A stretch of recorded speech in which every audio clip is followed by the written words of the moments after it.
பகிருளி ஆற்றுடன் பன்மலை அடுக்கத்து குமரிக்கோடும் கொடுங்கடல் கொள்ள வடதிசை கங்கையும் இமயமும் கொண்டு தென் திசை ஆண்ட தென்னவன் வாழி. சிலப்பதிகாரம்.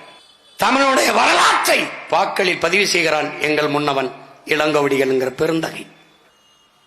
முல்லையும் குறிஞ்சியும் முறைமையில் திரியின் நிலம் நடுக்குற்று நல்லியல் விளந்து பாலை எனும் படிமம் கொள்ளும் அறிவியல் புவியியலை பாடுகிறது. எது?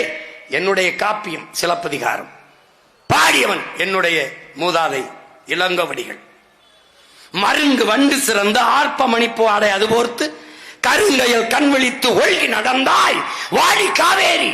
காவிரி என்னது என் காவிரி தாயை, வா வா, இடுப்பை வளைத்து நெளித்து நடைபோட்டு வரும் காவிரியே வா என்று வரவேற்கிறான் என்னுடைய மூதாதை இளங்கோவடிகள்.